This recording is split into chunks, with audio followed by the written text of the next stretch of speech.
What is up, guys? Welcome back to another episode of Southern Arizona Sports Talk. This is a cool episode because I got my man Savi in the director's booth, making his debut with Coach Dave in the background. Shout out to him. Hey, guys, first of all, I want to say thank you for a great season of Game of the Week. Snap Fitness Miranda, thank you for sponsoring it. It was a childhood dream being able to go back to the high schools and cover all the great things going on. And we will be back in 3 weeks because it is wrestling season. And now, to get back to the show, we have a guy that's been basically training all of Tucson, it seems like, who needs no introduction. He's a bull rider. He's an MMA coach. He's an MMA jiu-jitsu guy. Bobby the Jet Rodriguez. What's up, brother? What's up, guys? Yeah, hit that air horn. Welcome back, brother. It feels good to be back. I love this place. Heck yeah. Hey, thanks for saying that about us. First off, man, we got to talk about this. And this might cause some controversy with some of your guys. But who's your dark horse, and who do you think's going to run away with the divisions for high school football? Too early to tell. I know. Oh, that's a great political question. They got 3 weeks left, right? No, playoffs are next week. This is the last week of high school football? This is the last week football right now. Well, that should tell you how much I know what's going on. So, if you had to pick one team that you kind of been paying attention to, because we've been watching, we talked about Micah Mountain a little bit, and I'm sure you've seen what's going on in Marana. Who do you think's going to win?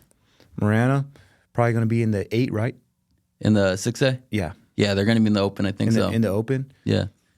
I feel like they got the athletes to match up against the state's best, so I'm going to go Marana. I heard rumblings that if South Point keeps winning, some people might lose. They might be in there. So South Point, they're going through the transition of a new coach. Okay. And watching them practice and play a little bit, you can kind of tell that a little bit. But Matthews is the quarterback now.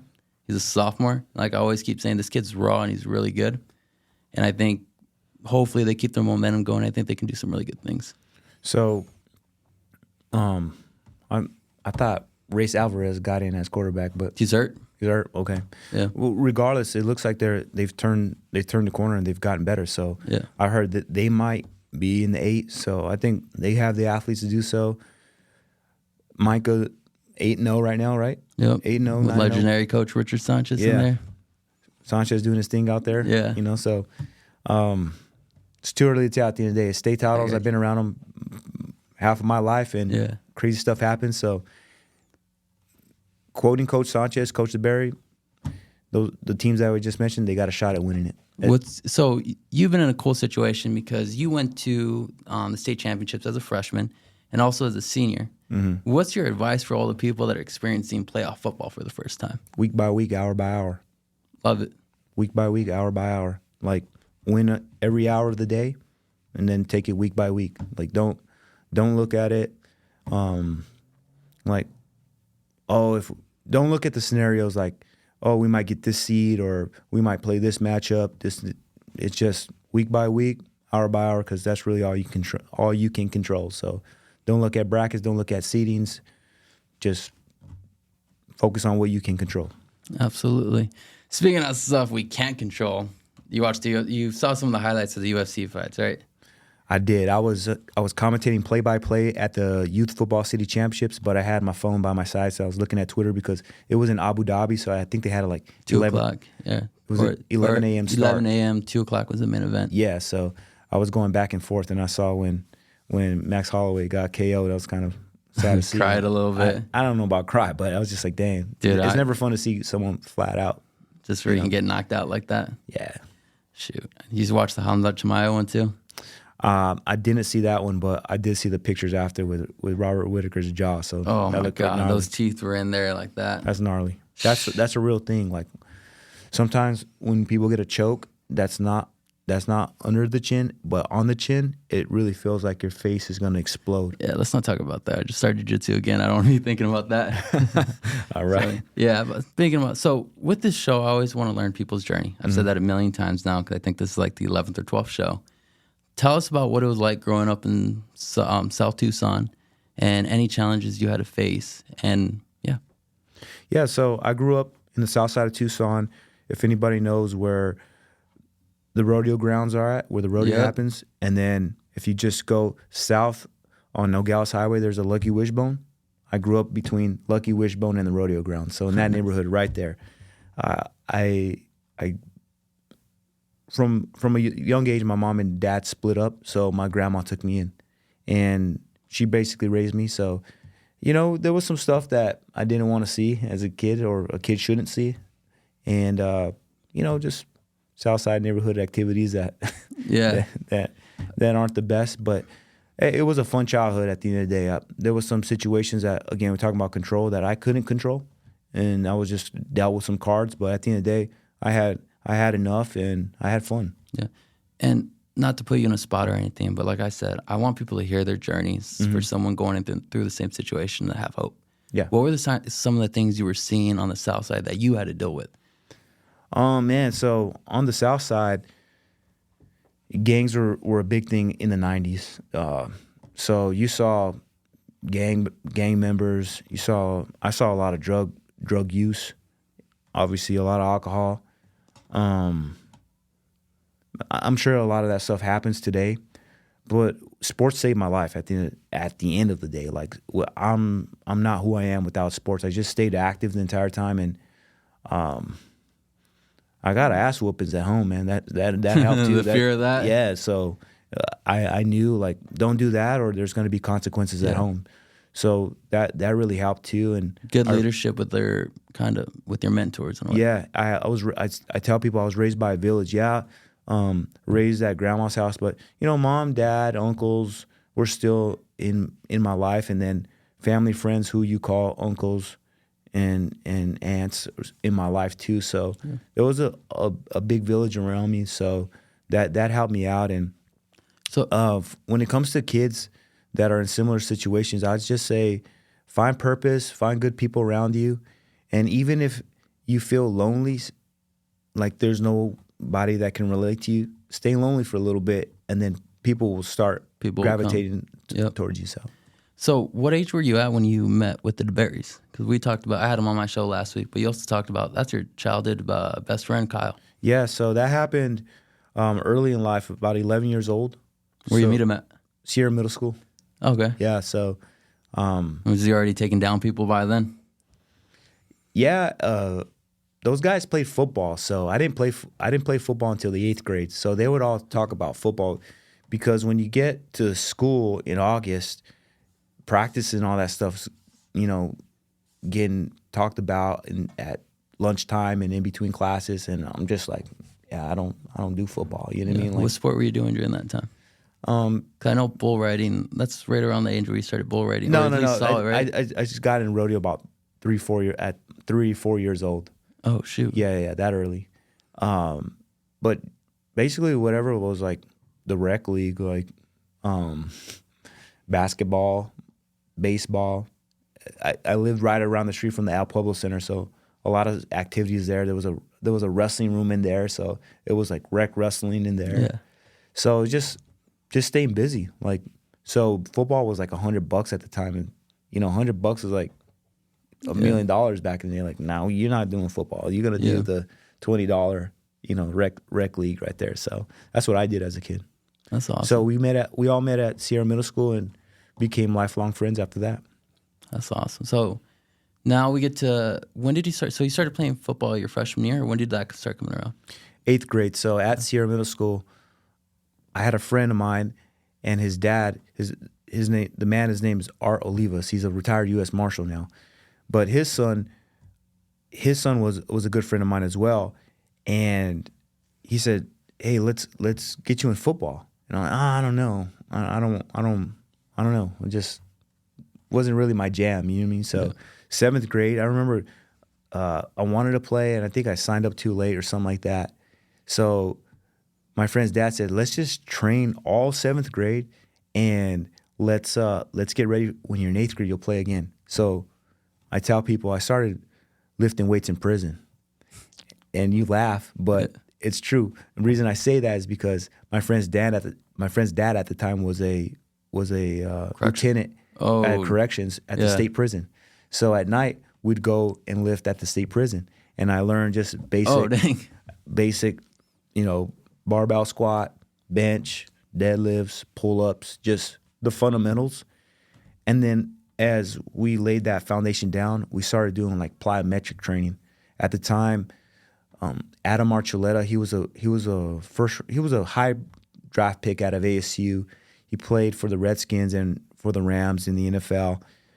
He got a coach who like basically made this style of training cool. And at the time in the early 2000s, it's like, that's crazy. Like, what are you guys doing? So I kind of got into like the band work, squatting, pull-ups with chains. Functional movements. Yeah. Plyo box jumps, things like that. So that was introduced to me at a young age. And then doing Tuamok, running Tuamok as a 12-year-old. Let me ask you this. What's your fastest time up there?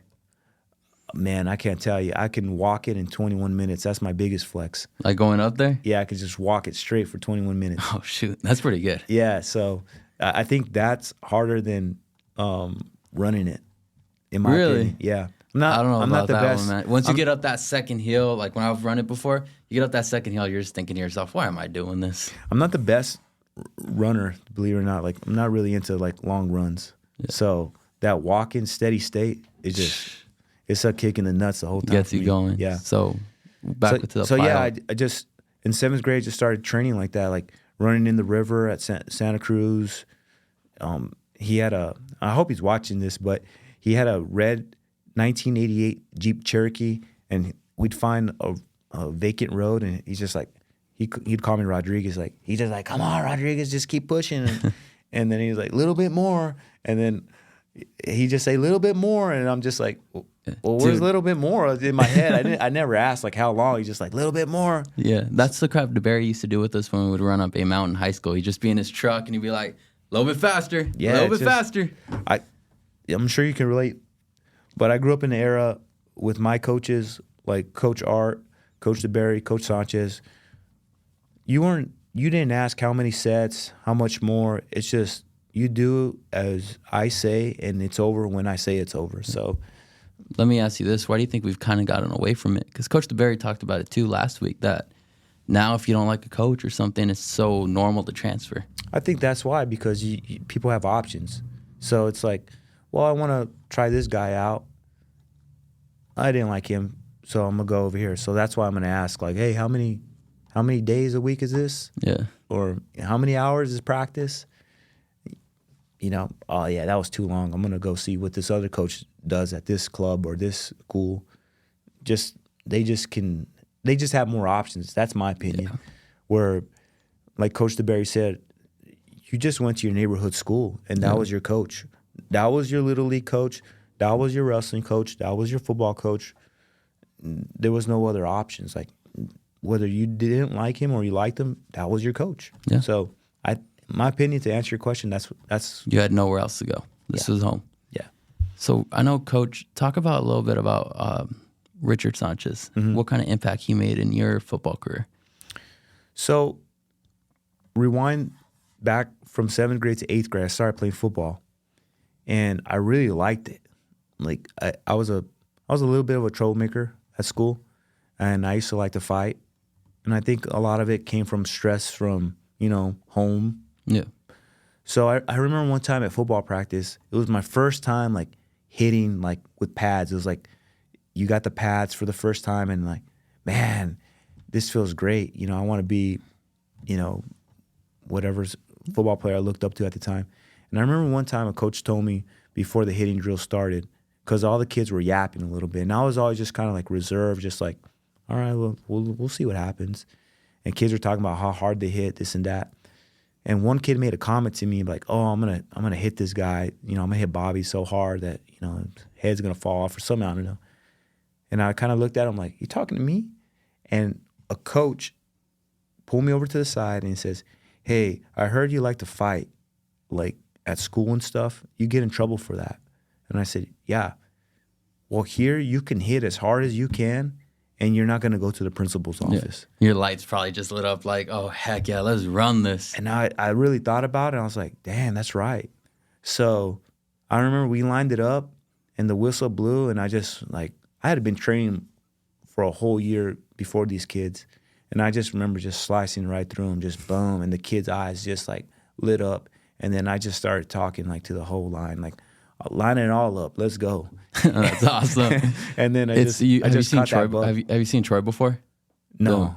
there's like a scene where Achilles is just like, he just wins the battle and he kind of does that. He's like, who's next? Yeah, Who wants it? I guess it was one of those moments, and it was just like, I really got addicted to the feeling, I guess you could say, and I liked it, and I said, can we do this every day? And just kind of like the water boy, like, can you do that every day? Like, yeah. So that's how that went down. And then when I was in 8th grade that same year, my mom was back in school. As a matter of fact, in middle school, both my mom and my dad went back to school. So they were just trying to get it together too. Yeah. That's why it was just best for me to stay with grandma. But my mom was in school with Richard Sanchez doing a program.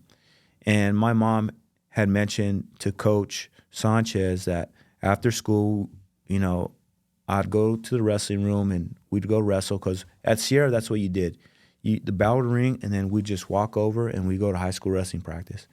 And then on the way there, we would stop at football practice to look at the football team, because at the time, when I was in 7th grade, they won their first state title. In 6th grade, they went to their first state title and lost, but the ball was rolling. This is when the dynasty was kind of starting. So it was like, it was a place to go to after school right before we went to wrestling practice to watch Sanchez and his team practice. So when I'm in 8th grade, my mom and Sanchez are in a program, I think through NAU, and he tells my mom, like, hey, let's go to dinner, and, you know, let's talk about, you know, moving forward in high school. Because again, I lived right behind Lucky Wishbone on Nogales Highway. That was my Sunnyside High School was my home school. There was no like open enrollment at the time. So he just straight up with me is like, hey, you're going to Sunnyside and you're already working out. You're playing on youth football right now. This is what it looks like the next 4 years. And your job is to go to school, get good grades, get into college, and have a shot at winning a state title. And he was just very matter of fact about it. And my mom lining up the game plan already. Yeah, my mom is like, did you hear him?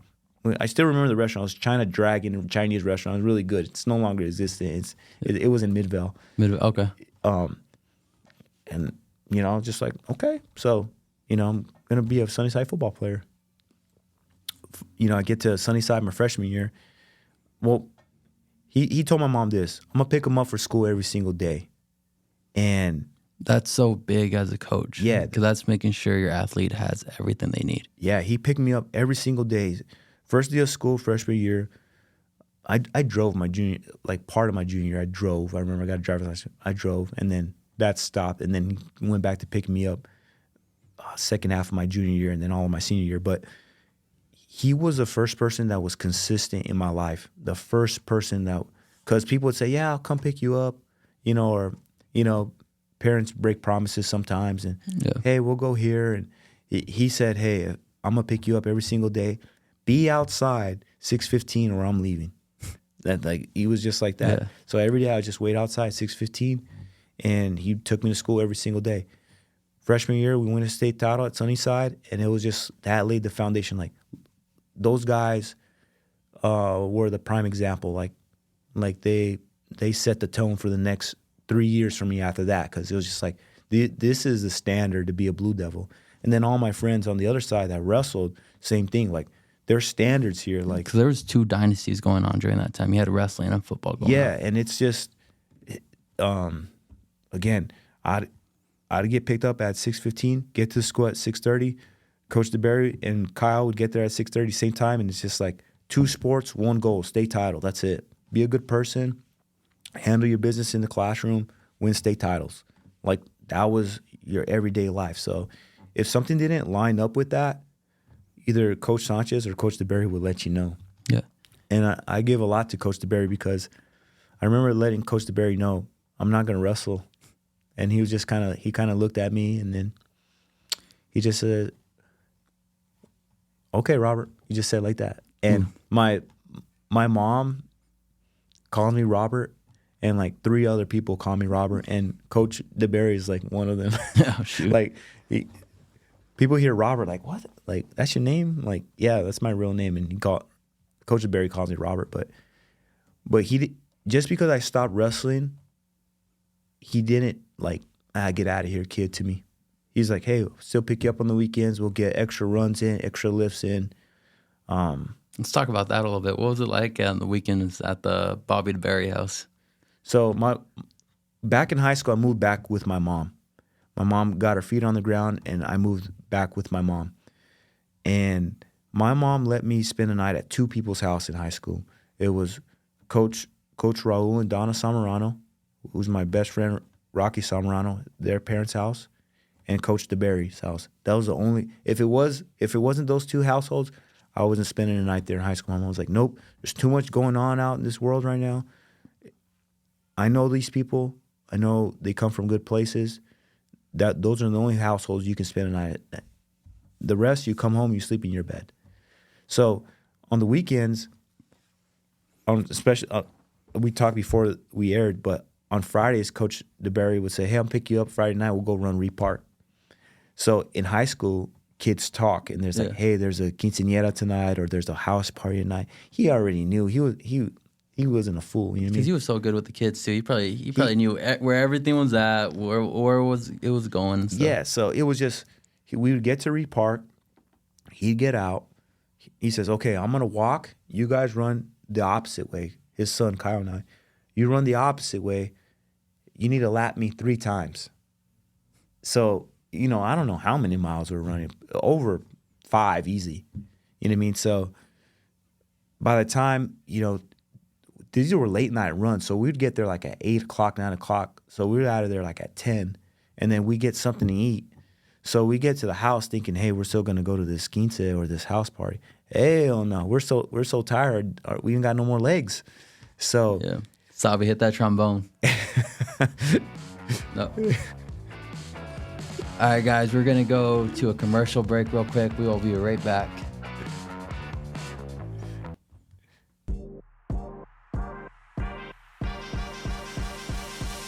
Welcome to Snap Fitness. This is my gym. And my gym. And this is my gym. And my gym. Here at Snap Fitness Marana, we welcome all kind people trying to stay healthy. Ready to make us your gym? Click the link below, message us on social media, or give us a call 520-400-4646. We are Jet Sports Training, where our mission is to cultivate champions. This is where athletes come to get faster and everyday people come to change their lives. This is not a gym, but a community. Come get jetted.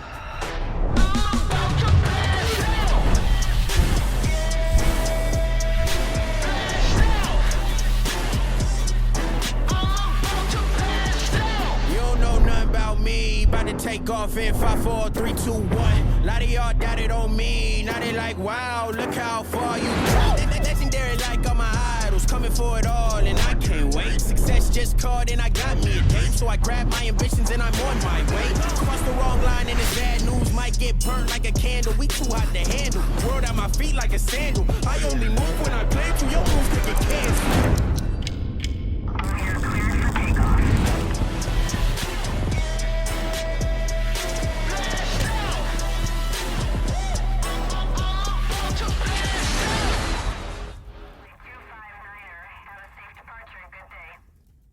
Show is sponsored by D's Barbers, one of the best barbershops in town. With the weekend coming up, you're always trying to look fresh. Make sure you go check out my dude, Dave, at D's Barbershop, 1842 West Grant Road. Go check him out.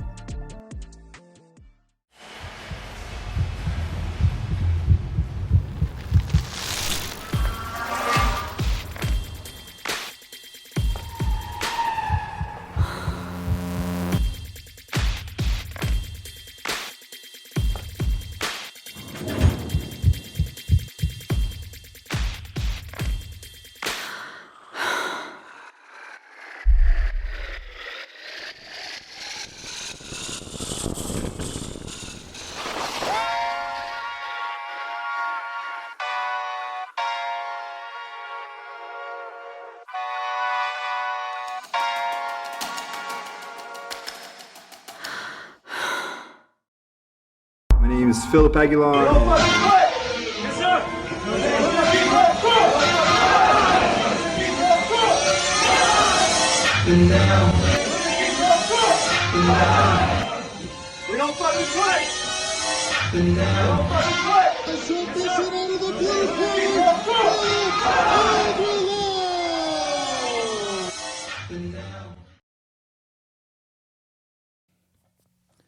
What's up, guys? We are back. All right. So Bobby wasn't only someone that would train you a lot. He also put something in your head to predict the future. And tell us what that was. So it was about in 8th grade. He takes Kyle and I to his son to the U of A mall area for a run in the morning. You know, we made our few rounds around campus, and then we stopped and we were walking with Coach, and we stopped right in front of Bear Down Gym, and he says, "Hey, this is where I used to wrestle." And as a kid, I'm like, "What do you mean you used to wrestle here?" He's like, "Yeah, I wrestled at Pima College, and I came to U of A and wrestled, and you know, this was our home gym." And I'm just like, "Wow." He's like, "You guys need to start thinking about that right now." And I remember exactly what I was wearing. Like, I was wearing these white favorite shoes that I had, and I was just like exhausted from the run, but looking at Bear Down Gym and just saying like, "Yeah, I'm gonna go to college." He's like, "Yeah, you guys need to start thinking about that right now." And then, you know, between Coach DeBerry and Coach Sanchez, they'd always push the school, like, you know, make sure you guys are taking the right courses, make sure, obviously getting the right grades, and then start applying it for stuff. Like, you got to start thinking ahead. Yeah, getting ready for the future. They were pushing state titles, but at the same time, like, pushing your future also. So that's where I think their success came from, because they'd find out like what their athletes wanted to do, like whether it was military, whether it was, you know, trade schools, college. Like, they'd push you for the next thing over the hill. So yeah, Coach DeBerry made me think about college. I believe in 8th grade, like you can go there. And one defining moment I still remember was with Coach DeBerry. It's a Coach Sanchez, Coach DeBerry moment. Coach DeBerry was Coach Sanchez's wrestling assistant coach for a very long time. So he grew up in that. So he saw Coach Sanchez's son, Philo, grow up in that wrestling room too. So freshman year of high school, we're up in the bleachers. That's when U of A had bleachers, where it's now the Low Stevens. Yeah. It was bleachers then. And it was U of A was playing NAU, and NAU runs out, and Philo runs out. And I remember us like standing up, like cheering at the top of our lungs. And Coach DeBerry doesn't cry. I've never seen him cry. But I'm gonna say I think I saw him cry. Like, I think I saw a tear drop when like we're all clapping, and like Coach is doing this clap, and Philo points up to the sky, and I'm like, in my head, I'm like, I think I saw a tear just fall out of Coach's eye, but I'm not gonna say nothing. But was it kind of motivating seeing that and be like, I can do that? Yeah, I can do that. So that was another defining moment on the same campus. It's just like, I'm going to college, man. I'm gonna do everything I can to compete in college as well. But it was good because Coach Sanchez and Coach DeBerry always gave like their own evidence of what they did in their life. But then seeing Philo Sanchez in his uniform with NAU playing against the U of A, like in the hometown, it was just like, it's possible. It can be done. It's doable, man. It's doable. So yeah, those guys are influential in my life, is Coach Sanchez and Coach DeBerry. Coach Sanchez is my best man in my wedding. Oh, really? Yeah. I didn't even know that. Mm-hmm. That's incredible. So now you get past high school now. Where do you end up going to college? So I end up 1 year at Pima College. So I got a full ride to go play junior college at Pima. And then I had some success. We weren't very good, but I had some success based off of the principles that I learned from high school. Yeah.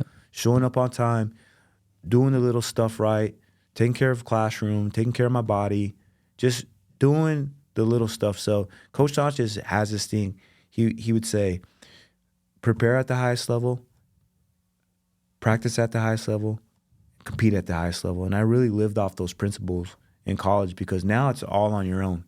College football is a business, so you're your own entity. Yeah. They're looking for your replacement as soon as you get there. Exactly. So I just took that mindset in my life. Once I got to college, I had some success in junior college. I was a one and done. The next year, I go to the U of A. I get to the U of A, and again, I was my own entity. I just started controlling what I control. Wasn't the best always. Like when it came to the school part, I could have done a little bit better. But at the end of the day, I told my grandma back in the day, I'm going to college and I'm going to graduate college. And I was on the 5-year plan. But my grandma in 2009, I think I was a sophomore in college. She had a bad heart attack, had an allergic reaction to a blood thinner, and lost both legs. Oh. So she told me, I'll leave this facility because she was in an assistant home. I'll leave this home to go to your graduation.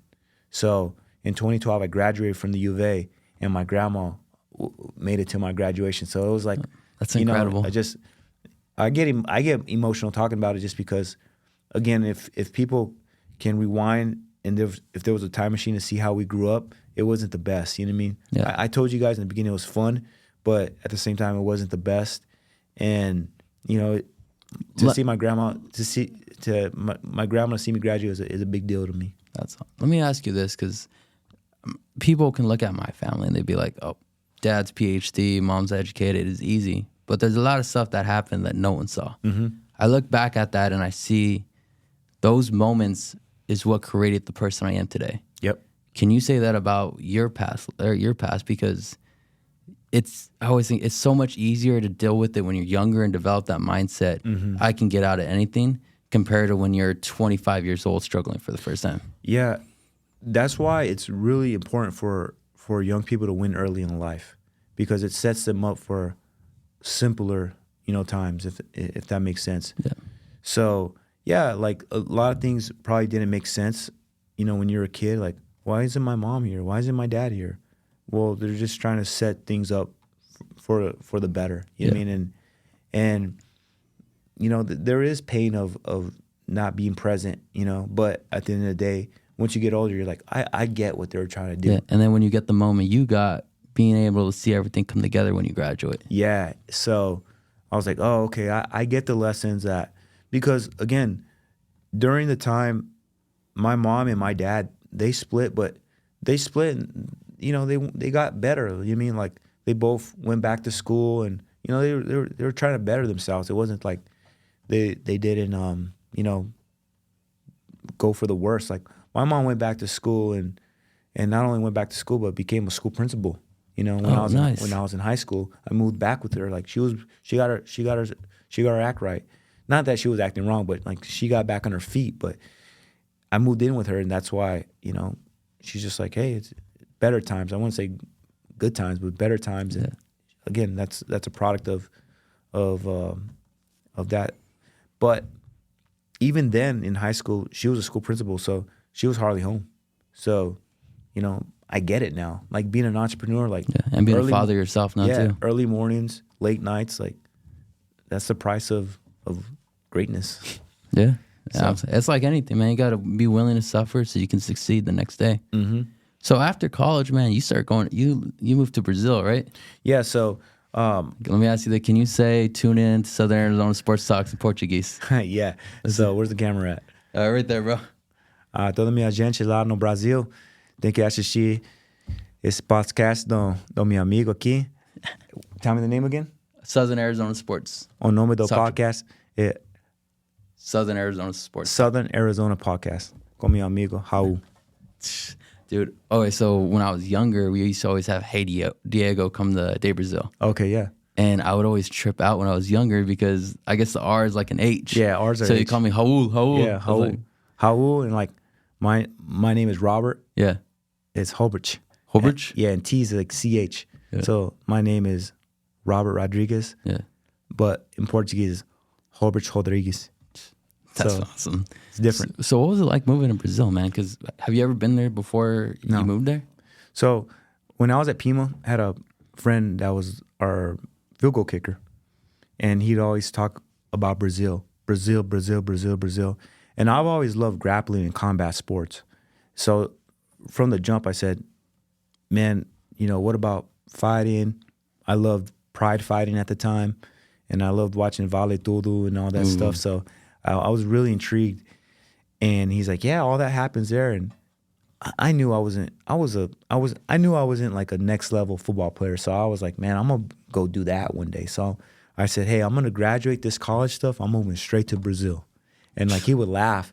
So I remember my senior year, it was like around Christmas break, and he's back in Brazil, and I'm writing him on Facebook like, hey, bro, I'm moving there. Like, where you at exactly? Tell me where I'm moving there. And he's just like, you're crazy, dude. You're going to move here? I was like, I'm going to go. I'm going to learn.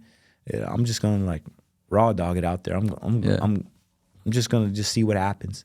And he's like, can you give me a job out there? He's like, no, but I can connect you with certain people. So he was able to do that. Like, taught English out of school, and they even had like a tackle football league. Like, hey, you want to play tackle football on the weekends? Like, sure, I'll go. What were the sports that were big there for like younger kids? Oh, soccer. Soccer's big, and martial arts is judo, jiu-jitsu, things like that. Kids like that. They have a lot of like free programs for kids in Brazil. So that's pretty cool. That's what I liked. Was like they have basketball leagues, jiu-jitsu class, judo class, and it's kind of like the county or whatever, whoever runs it out there, it's funded through them. So it's pretty cool. That's awesome. And then that's kind of where Jet was kind of born, right? Yeah. So I get into jiu-jitsu, and it's not good for me. Like I'm just getting worked every single day. Like, so everyone knows this. Bobby's a stud at jiu-jitsu. It's just Brazil is the mother mecca of Brazilian jiu-jitsu. That's where it was started by Carlson Gracie, right? Mm-hmm. So a white belt over there is like what do you think? Like a purple belt here or something? Jiu-jitsu's evolved. United States has good jiu-jitsu now. Like, but let's say back then. Back then, they're killers out there. It's controversy about belts and things like that. Their style was just totally different. I had a wrestling base, but they were just eating me up. Like, I remember getting choked out by girls, man. I was just like, my ego was just so torn. Like, I'd walk home. It was like a 40-minute walk every day. It's just like, man, this chick just choked me out, made me look silly for everybody. Oh, and, so I had to really subordinate my ego every practice. And then finally, I was just like, man, I got to find a competitive advantage against these guys. I need to do an extra workout. And that's when I started working out on the beach. There was a pull-up bar, a dip bar, and a bench. So I'll just make my own little circuits. And then with me being on the beach, I had a cones, I do footwork, sprints, things like that. So people, after dinner, they walk on the beach, like on the boardwalk in a way. And they just ask like, hey, what are you doing, crazy guy? You know what I mean? And I'm just like, I'm working out. And I was like in my zone. I'm in my young 20s at the time. It's like, I'm just real short with them. I'm working out. Like, hey, are you going to be here tomorrow? Yeah, I'll be here tomorrow, and the next day, and the next day, and the next day. And then people just started coming. And then just started forming a little line of people, and a boot camp was created. And next thing you know, I'm like looking like, damn, I got a little squad right here. So just started a boot camp just with the general population. That's awesome. Just normal, everyday people. And so did you come back to the States thinking, all right, I know what I need to do now? Or yeah, I said, I'm going to do this. Like, this is what I love to do. I love to compete and all that stuff, but I really like helping people and, showing people that, hey, you can go from 5 push-ups to 10 push-ups in a month. You know what I mean? It's not going to be a fast process, but it's a process, and I'm going to help you with that. So, like, those little wins that I saw people make, I kind of got addicted to it, and I was like, I want to show up the next day for this person. And the next day, and the next day, and the next day. So, again, I stayed competing in jiu-jitsu, but I knew, like, going back to the States, this is what I want to do. So how long was it till Jet was created once you got back? So I moved back. And not to cut you off, but tell us a little bit about the journey of creating Jet. Yeah, I moved back to Tucson. Man, I got to, like, really rewind, like, years back. Like, it's like 2014 now. Oh, man, don't make me feel like that. That's only making me feel old now, man. No. It's 2013, 2010. I'm sorry, 2013, 2014. And I started doing the same thing I was doing in the beach, in the parks with people. Reed Park, right? Reed Park, Quincy Douglas Park, those two main parks.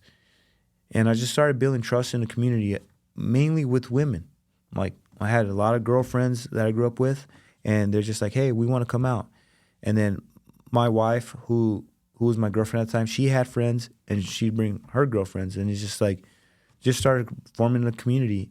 And then in 2016, I was at a family a party, a family friends party, and there was a dad of a son. He says, "Hey, you need to have your son work out with Bobby," because at the time I was still training MMA guys and wrestlers. And in 2016, he says, "Hey, you need to get your son working out with Bobby." And the kid is now a sophomore at South Point. He's doing very, very good for himself. His name is RJ Gorey. So I said, I'm going to take my philosophies that I've known from the beginning of time with Art Olivas in 7th grade, Coach DeBerry, Coach Sanchez, and his staff. I'm going to put it all. I'm going to make it all come together with one thing. And he was my first jet athlete, like youth athlete. Like I'm going to start him. He was 7 years old at the time, and he's been jetted since then. So I would work him out, same philosophy like Coach Sanchez, Coach DeBerry, 3 o'clock in the heat outside, 7 years old. It's extreme, I get it, but the kid just started 8U tackle football that next year and just killed it, and he's been doing well for himself ever since. So he's been there ever since. So yeah, that's how that started. But yeah, I just said if I can build trust in adults, they're gonna refer me to their kids, their nephews, their nieces, and it just snowballed from there. And then the summer of 2017, Jose and I, who you've had on the show, him and I put our heads together and say, "Hey, let's we got something here." Speaking of, so one thing I didn't ask him is, where did you guys all meet? How did that relationship start? So we have a mutual friend. We were at a wedding, and we were at this mutual friend's wedding, and Jose had some things going on, like he was working either the baseball team or I think it was a basketball team at Sunnyside High School, and some other people on the side, and his brother, and he saw what I was doing online. He's like, "Hey, let's just let's join forces and let's get this thing going." So that summer 17, we joined forces and hasn't stopped since. I think we just got done with our eighth summer together, or 9th summer, something crazy like that. Dang. 8th or 9th summer together. So, yeah, he's been a great running mate, and again, it's just just following our mission in life and what we want to do for our community, because again, it's not just athletes; it's the general population we serve as well. So, but yeah, that's how Jet started from Brazil to the parks to one kid, and then just your empire right now, man. Yeah. Let me ask you, when it first started, when you guys moved into your first building, did you really think it would be where it's at today? Yes. I've since 14 years old, I could say, I've never failed at anything that I put my mind to. I say that humbly too. Like if I say I'm going to do it, it gets done. So, I've always had a crazy imagination, but what people then they laugh, but what they don't know, like when the door closes, like I'm going to go obsess over it and prepare for it. But just like that's a champion mindset right there. Just like my coaches have said, because, between all this stuff, I became a professional bull rider. And I still remember people laughing at me when I said I was going to do that in 2014, because I came back homeless. So rewind just a bit. I lived on campus at the U of A for 4 years. And, I lived there on my own. I moved to Brazil, a lot of reasons, because I didn't know what I was going to do post-graduation. Like, what do I do now? Do I get a job? I'm not an athlete. I'm not going pro. I'm not. Yeah. Like, what's next? So I'm getting on a plane. I'm going to South America. I'm going to figure it out there.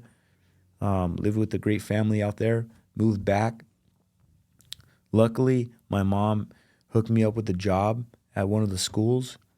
On the first day, I met my now wife. Oh, you know what I mean? Yeah. And, we would talk after school and things like that. But I was just couch surfing on my mom's couch in her living room for like a month. But I was homeless. Like, I didn't have a home. So I started staying with my girlfriend, who's my wife now. But I knew in the back of my head, like, man, this woman is taking care of me. Like, this is not what men are supposed to do. So I've always loved rodeo. My dad signed me up for the Tucson Rodeo at 3 years old, I believe. I think I was 3. Is that when you got on your first bull or something? I got on sheep. Okay. So that's crazy. I think I'm not sure if it was 3 or 4. Regardless, I was really young.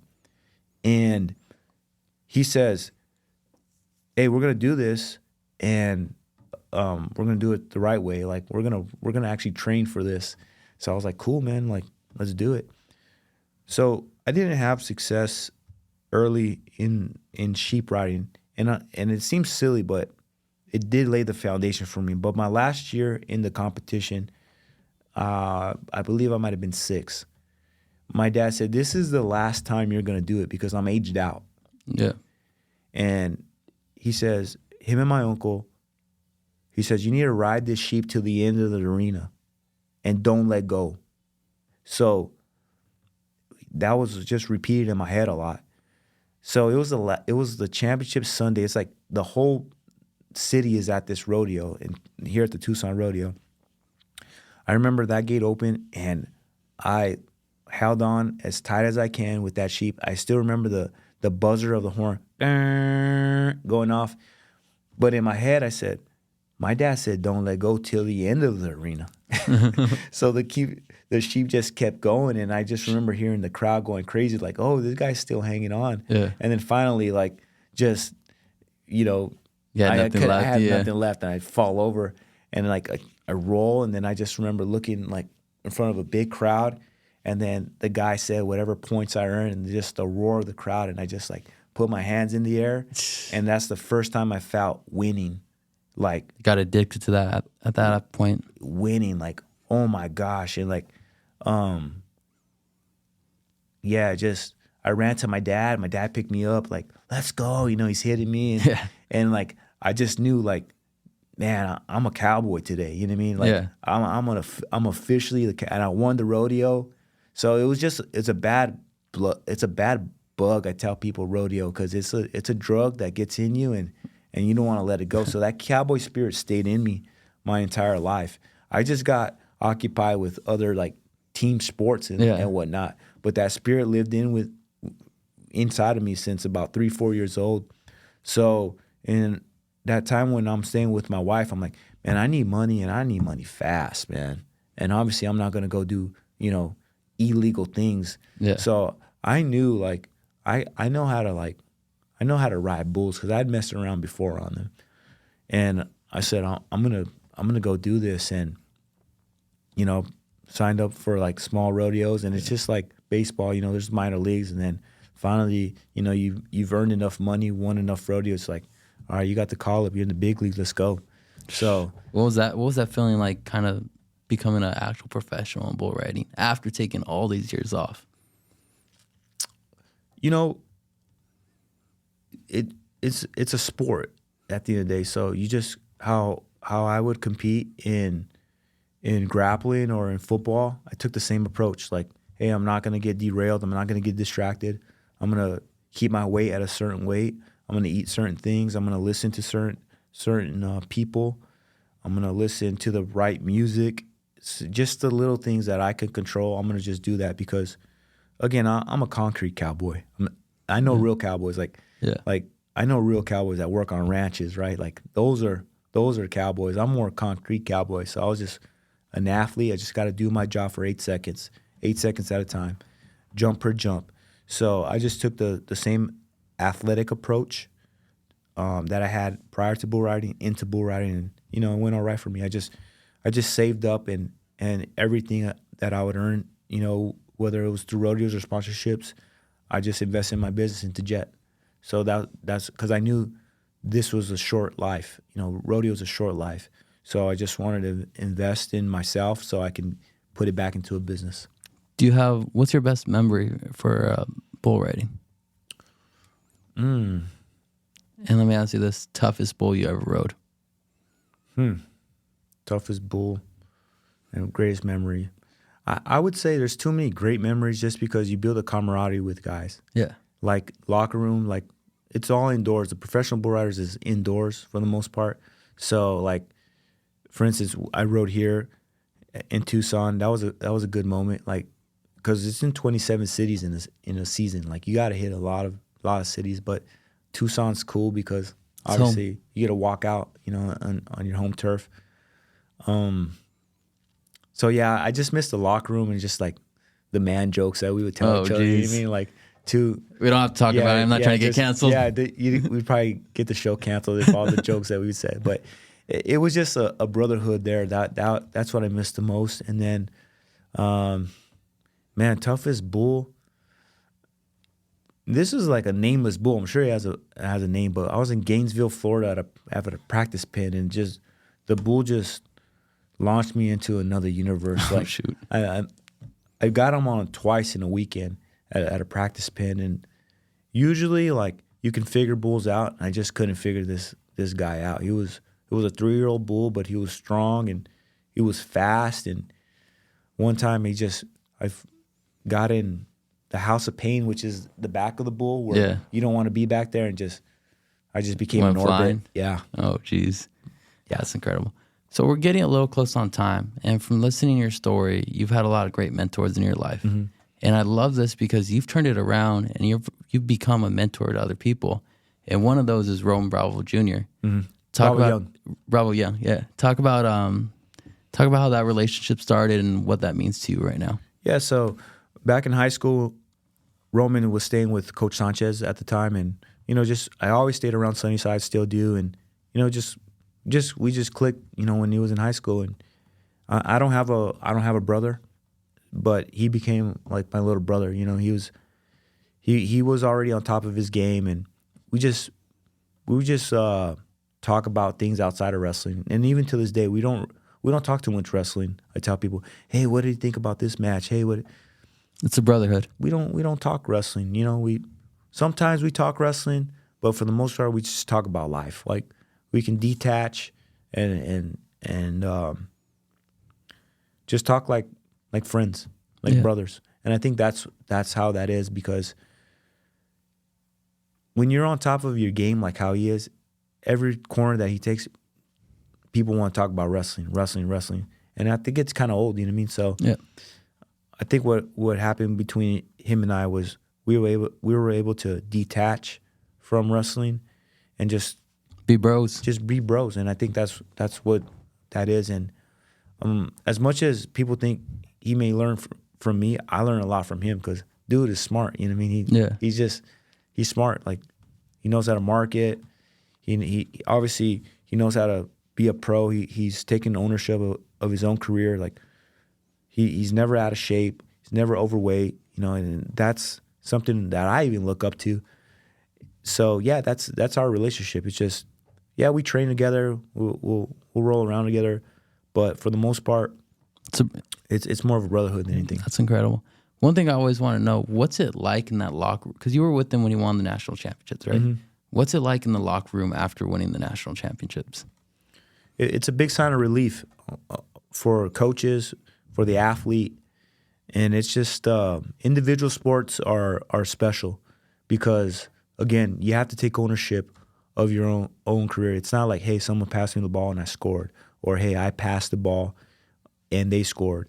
It's like, hey, I put a lot of hours behind this, days and nights, years into this for this one moment right here, and it's finally came true. Like, it's just so much emotions. Like I mentioned last time on this podcast, the happiest Jet moment is when he won his first title, because from high school to then, and then that COVID funky time, like, I saw the work that you saw everything come together for that one moment. Yeah, and it's a special time. And then on top of that, even winning the team title at Penn State, that's a big moment for the entire team, because that's a collective right there. Because even the 2s and 3s on the rosters, they have something to do with that. They have a big influence in that. So there's like a big after party after with like boosters and supporters and things like that. So to be around that's like a big deal too, because it's a big family at the end of the day. It's a big moment. Yeah. It's like what you've been working for. Some people their whole lives, but as a team, they've been working for that all year. Mm-hmm. So to get on, just to get on the podium at the NCAAs is a big deal. You know what I mean? Because to leave that tournament as an All-American, that's like, you gotta go through the blood rounds, man. Some people be wrestling 8 times. People don't understand how hard it is just to get through the blood rounds. Like, to wrestle back, that shows a lot of character. Like, yeah, the NCAA final is cool, 1 and 2, but threes down to 8, man, Especially if you lose your first match. they go through it, man. Yep. So with this, you've been in a lot of cool opportunities, got to see a lot of cool things. But the latest opportunity you had was talking to Barack Obama. Yeah. What was that like? It was cool. It brought me back to a time where I was like, man, I remember Barack Obama. He was the president from the time I was a freshman in college till 2012, till I graduated college. So no, it didn't take me. It didn't take. For 16, that was his last year. Okay, 16. So yeah, so his first 4 years was my college, and then the last was like a bit of my reality after college, but real world stuff.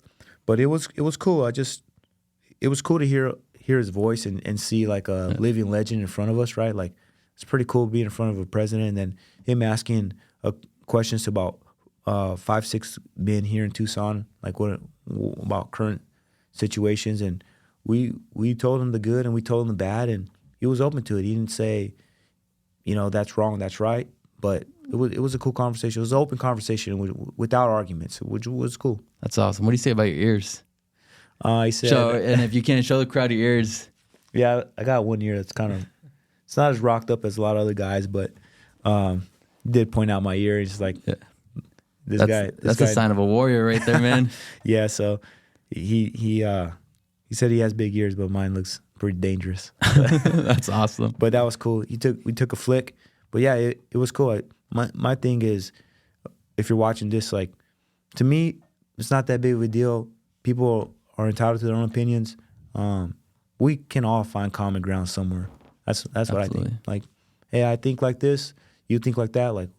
Especially if we're going to work together, where can we find common ground? So yeah, at the end of the day, we're all Americans. Yeah, so I tell people, this is the greatest country in the world, whatever side you're on. Like, where else would you want to go? Like, that's my opinion. Amen. And I lived in South America, and like I've seen some not so good stuff down there, and I lived in some situations where like, damn man, I'm glad I'm American and I can go back to this. Once I get back to the U.S. So, yeah, that's why I tell people it's still the greatest country in the world. Absolutely. So what events are coming up for Jet? Where can we find you? What do we got to look forward for? So we have a lot of things coming up at Jet. Obviously, with the end of football season, I feel it's a requirement for athletes who want to get faster, because football is now a game of speed. That's what we do at Jet. We get athletes faster. Speed is a skill that you can develop with time and with the proper program, and we have that. We have that, and we continue to deliver that every single year. A lot of the athletes that you see shining out there this year in the gridiron, a lot of them train at our facility. So that feels good, but also it's evidence to the up-and-coming football players. If you guys want to do something extra outside of your strength and conditioning program that you do at school, come see us, because again, I believe in doing extra. I would do the lifts in our strength and conditioning program that Coach Sanchez would give us, but then on the weekends and in between time, I was with Coach DeBerry. That's what you do when no one's looking. That's what creates a champion. When no one's looking. Cool. What's your at? Where can they find Jet to sign up? You can find Jet on Instagram or Facebook at Jet Sports Training or jetsportstraining.com. Fill out the free pass there, and you get a complimentary pass there. Or you can find me on Instagram, Facebook at Bobby the Jet. Shoot me a DM, and I get back to all my DMs. Awesome. Well, thank you, brother, for being here. Guys, thank you. I appreciate all the love and support as always. Just to let you guys know, we have a Veteran Day special coming up. We have my uncles coming in, Benny Gomez, who is a Vietnam veteran, and Edgar Soto, who is a former Marine. As always, guys, love you guys. See you guys next week.